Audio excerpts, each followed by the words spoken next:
I still remember the day everything changed. It started like any other Thursday, quiet, uneventful, with the hum of the air conditioner and the faint aroma of coffee in the kitchen. But by the time the sun had set, our marriage had fractured irreparably. It all began when I asked my wife, Vanessa, a simple question. "Where are you going tonight?" I asked casually, expecting a mundane reply. Friends, dinner, errands. Her eyes flashed, sharp and defensive. "It's none of your business where I'm going!" she snapped, voice cold, clipped. I blinked, startled. Her tone wasn't just irritated, it was hostile. "Vanessa, we're married.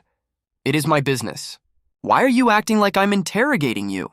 She shrugged, turned on her heel, and walked out the door without another word. The click of the lock behind her resonated in the otherwise silent house. At first, I tried to convince myself I was overreacting. Maybe she just needed space. Maybe she was stressed from work or worried about something trivial. But the feeling in my gut told me otherwise. Something about her evasiveness, her sudden hostility, screamed betrayal. I spent the evening in a haze of worry and suspicion. Phone calls went unanswered. Texts were ignored. And then came the small, unsettling signs. A friend of hers posting photos on social media that hinted at a night out I had no part of. Receipts she had left lying around for bars and restaurants I hadn't been invited to. Each detail chipped away at the foundation of trust I had taken for granted. The next morning, I confronted her. Vanessa strolled in, casual as ever, her hair perfectly styled, a smile plastered on her face that didn't reach her eyes. "Good morning," she said cheerfully, as if nothing had happened. I held up the receipts. "Care to explain these?" I asked, trying to keep my voice calm but firm. "Or maybe why you lied about where you were last night." Her smile faltered. "I don't owe you an explanation. I'm an adult and you're being ridiculous. You can't control me, that was the line. The boundary she had crossed. Not just a lie, not just secrecy, but the complete disregard for the partnership we had promised each other. I realized in that moment that my attempts at reason were futile. Words would not fix this. Patience would not heal this. Action was necessary. I called a locksmith. By mid-afternoon, the locks had been changed. I gathered her personal belongings, clothes, toiletries, shoes, and packed them into boxes. I waited for her to come home, to confront me, to scream, to beg, to plead, but when she arrived, she was met not with anger, but with a calm, unyielding decision. "Vanessa," I said, standing by the door, voice steady.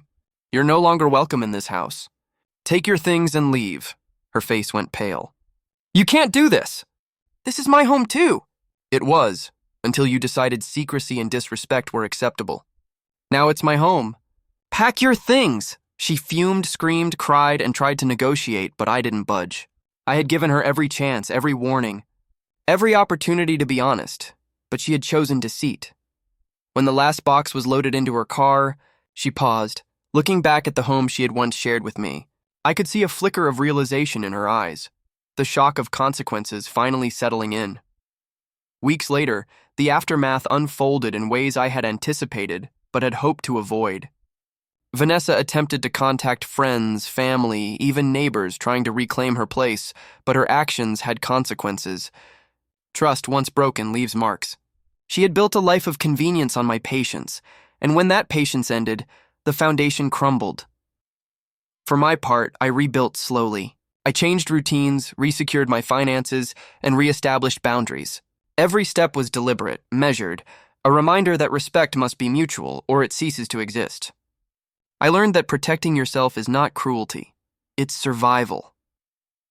Months later, I reflected on the day I changed the locks. It wasn't a decision made lightly, nor in anger alone. It was a decision made for dignity, for clarity, for self-respect. Sometimes love requires boundaries so firm that breaking them becomes impossible. And that day, when her keys no longer fit the door and her belongings were outside on the curb, I understood something essential. Betrayal cannot be tolerated, secrecy cannot be excused. And freedom, true freedom, sometimes comes with the cold, hard act of letting go.